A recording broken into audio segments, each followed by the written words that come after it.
आमच्या जमिनीखाली भेटला 24 कॅरेट सोना. तर आहे मित्रांनो, बारीक होतो तो पप्पा गाडी चालवतो ना, मी मागं बसायचो ना फिरायला जातो. पण आज मी गाडी चालवतो नाही, पप्पानं मागं बसून चालवलाय. पप्पाने मी चाललेलो कल्याणला डॉक्टरकडे. लोकेशन माहीत असून पण गुगल मॅप बघायला लागतो. असं कोणच्या सोबत होतो. एकदांचा पोचलो आम्ही साई संजीवनी हॉस्पिटलला. आतमध्ये बघतो तर काय डॉक्टरच नाही आला. मग काय थांबायला लागल, मग थांबलो. आला डॉक्टर, मग चेकअप करत होता. चेकअप केला, जास्त न थांबता आम्ही तिथल्या लगेच निघलो. कल्याणच्या डायरेक्ट आलो भिवंडीला घेतला BMWचा कवर. आता गाडी नाही घेऊ शकत, कवर तरी येऊ दे. मग तसाच गेलो, वायफायचा सामान घ्यायचा होता तो घेतला. कल्याण भिवंडी दौरा करून लय टाइम झाला पप्पाना मला. मग भूक लागलेली, मग आलो जेवायला. जेवून घेतला. घरी आलो तर घेतला लावलेलं पाईपाचा माप. आता कसला पाईप, बोरिंग फाटलेली, पाणीच नव्हता येत. मग नवीन पाईप आणलेला, तोच बदलाचा होता. मग काय बिल लागलो पाईप घ्यायला 300 फुटे. घामत निघाल बोलो, अख्खा खाल्लेला आज जिरल. आपला स्माइल किंग हसत होता का कुतत होता त्यात नव्हतं समजत. पण मी कुतलेलो. मी सांगितलं राख्या होये आता तू कर. मी कुतलो बाबा, बस झाला.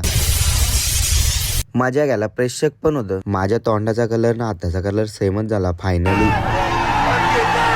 पाण्याच्या मोटरला गंज लागलेला. म्हटलं सोना आहे काय. तुम्हाला पण असं असल्यावर लय मजा येते. भेंडींच्या पानांचा उपयोग वर्षभरात एकदाच होत असेल. तुमच्याकडे काय बोलतात माहित नाही, पण मी ऐकलं यांना पानोडे बोलतात. मला एक इंस्टाला ताईने मेसेज केला होता. ती बोलत होती का मला ही पूजा बघायची. मन नाही माहित होतं तुमच्या घरी या पूजेला काय बोलतात, पण ताई मला बोललेली कांगदे म्हणून असं बोलतात. मी करवा चौथ पण ऐकलेले.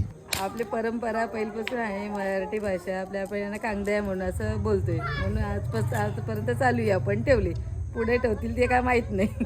काकी पण आपल्याला त्याच बोलली. आता तुमच्याकडे काय बोलतात मला नक्की सांगा. नाही त्यांची पोरा. त्या सगळा झाला. राउटर घेतला, वायर घेतली, डायरेक्ट पोचलो मी वायफाय बसवायला निखिल संजय. चला मग मी वायफाय बसवतो. तुम्हाला व्हिडिओ आवडले असेल तर लाईक, सबस्क्राईब, शेअर नक्की करा. Bye bye.